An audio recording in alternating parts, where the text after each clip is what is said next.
नमस्कार, मी सागर जोशी. TV9 मराठीमध्ये आपलं स्वागत आणि बातमीपत्रात आता घेणार आहोत राज्यासह देश-विदेशातील महत्त्वाच्या बातम्यांचा वेगवान आढावा महाफास्ट 100 बातम्यांमधून.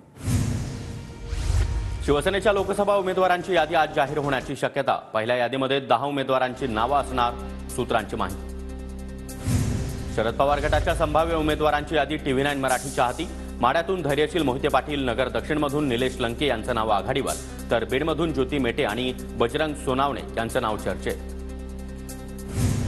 अजित पवार उद्या दिल्लीला जाण्याची शक्यता. महायुतीच्या जागावाटपाबाबत दिल्लीमध्ये चर्चेची शक्यता. जागावाटपासंदर्भात काल रात्री देवेंद्र फडणवीस आणि अजित पवार यांच्यामध्ये चर्चा. हिंगोली दौऱ्यावरून आल्यानंतर पत्रकार परिषद घेऊन जागावाटप जाहीर करणार. 2 दिवसांमध्ये चंद्रहार पाटील यांच्या प्रचारासाठी मिरजेमध्ये उद्धव ठाकरे यांची सभा होणार, संजय राऊतांची माहिती. रामटेकची जागा काँग्रेसला देण्याचं निश्चित. कोल्हापूरच्या बदल्यामध्ये सांगलीची जागा ठाकरे गटाला मिळेल. चंद्रहार पाटील आमचे उमेदवार असतील, संजय राऊतांची घोषणा. विश्वजित कदम, विशाल पाटील, विक्रम सावंत, बाळासाहेब थोरात यांच्या भेटीला. सांगली लोकसभेच्या जागेसंदर्भात भेटीला आल्याची माहिती. तर सांगली लोकसभेची जागा काँग्रेसला मिळावी यासाठी काँग्रेसचे नेते आग्रही. महायुतीमध्ये कोणी वेगळी भूमिका घेऊ नये. विजय शिवतारे योग्य निर्णय घेतील आणि महायुतीचंच काम करतील. मुख्यमंत्री शिंदेंच्या पुणे जिल्ह्यातील शिवसेना नेत्यांना सूचना. विजय शिवतारे मुख्यमंत्री शिंदे यांच्या भेटीसाठी वर्षा निवासस्थानी दाखल. मुख्यमंत्री शिंदेंकडून शिवतारेंची समजूत काढण्याचा प्रयत्न. शिवाजीराव आढळराव पाटलांना शिंदेंनी सांगितलं असेल तर त्यांनी तयारी करावी. मुख्यमंत्री शिंदे आमचे नेते, त्यांच्यावर आमचा पूर्ण विश्वास. उदय सामंत यांचं वक्तव्य. पुण्यामध्ये महायुतीची समन्वय बैठक. पुणे लोकसभा मतदारसंघामध्ये महायुतीचा समन्वय साधण्यासाठी बैठकीचं आयोजन. सुप्रिया सुळेंच्या प्रचारासाठी अजित पवार वगळता सर्व पवार कुटुंब मैदानात. अजितदादांना शह देण्यासाठी पवार कुटुंब सुप्रिया सुळेंच्या पाठीशी. सुनेत्रा पवारांचा बारामती लोकसभा मतदारसंघाचा दौरा सुरू. सुनेत्रा पवारांच्या हवेली तालुक्यातील गावांना भेटीगाठी. पुण्याच्या खेड शिवापूरमधील दर्ग्यामध्ये सुनेत्रा पवार यांनी दर्शन घेतलं. सुनेत्रा पवार यांच्याकडून दर्ग्यावर चादर अर्पण. अजित पवारांनी घेतलेली भूमिका पटली नाही. अजित पवार नालायक माणूस, वयस्कर माणसाची किंमत करत नाही. सख्खे भाऊ श्रीनिवास पवार यांची अजितदादांच्या विरोधात भूमिका. आपली ओळखच शरद पवार यांच्यामुळं. विरोधक देखील शरद पवारांचं नाव काढतात. श्रीनिवास पवार यांच्या पत्नी शर्मिला पवार यांचं अजित पवारांना उद्देशून वक्तव्य. शरद पवार हे पवार कुटुंबियांची ओळख आहेत. पवार कुटुंबीय म्हणून श्रीनिवास पवारांची भूमिका सामान्य माणसांना पटणारी. रोहित पवारांची प्रतिक्रिया. भाजपच्या कोर कमिटीची दिल्लीमध्ये 4 वाजता बैठक. देवेंद्र फडणवीस, चंद्रशेखर बावनकुळे, आशिष शेलार, चंद्रकांत पाटील दिल्लीला जाणार.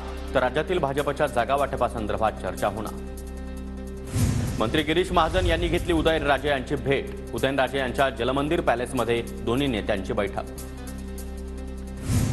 माजी राज्यसभा सदस्य अमर साबळे उपमुख्यमंत्री देवेंद्र फडणवीसांच्या भेटीला. अमर साबळे सोलापुरातून लोकसभा लढवण्यासाठी इच्छुक. सोलापूर लोकसभा उमेदवारीसाठी फडणवीसांचा शरद बनसोडे यांना देखील फोन.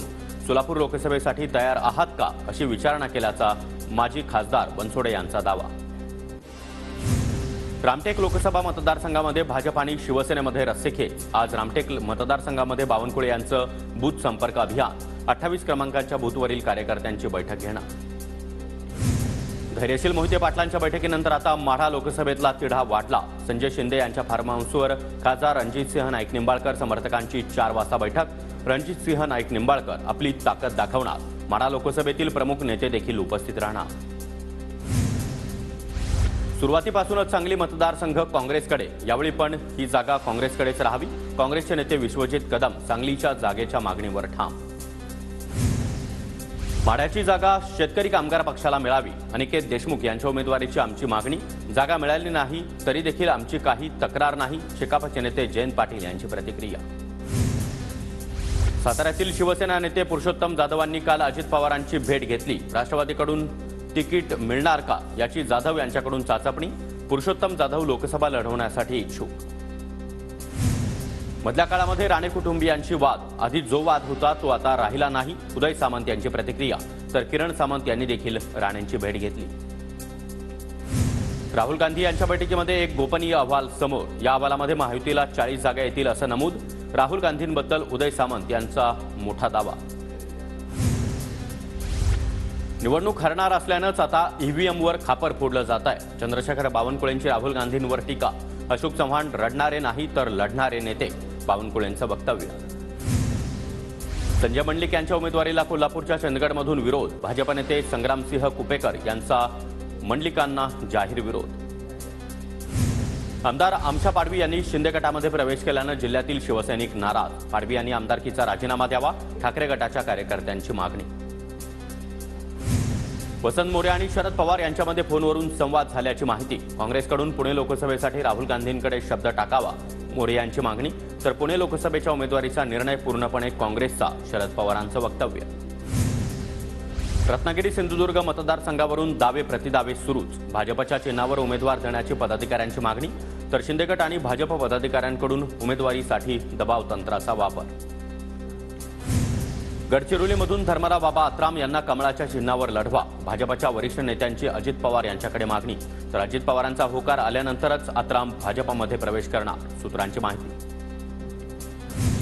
चंद्रपूर लोकसभेमध्ये शिवानी वडेट्टीवार आणि प्रतिभा धानोरकर यांच्यामध्ये रस्सीखेच. उमेदवारी जाहीर होण्यापूर्वीच प्रतिभा धानोरकर यांचे दौरे सुरू. तर शिवानी वडेट्टीवार यांचा चंद्रपुरातील प्रत्येक तालुक्यात दौरा. 20 वर्षात मी कधीच काँग्रेस, राष्ट्रवादी, भाजप किंवा शिवसेनेचा पाठिंबा घेतला नाही. अनेक पक्ष पाठिंबा द्यायला आले, मात्र मी पाठिंबा घेतला नाही, आमदार बच्चू कडूंचं वक्तव्य. राहुल गांधींचं वक्तव्य हास्यास्पद. मी सोनिया गांधींना भेटलो देखील नाही. मी काँग्रेस सोडणार हे कोणालाही माहिती नव्हतं. राहुल गांधींच्या दाव्यावर अशोक चव्हाणांचं उत्तर.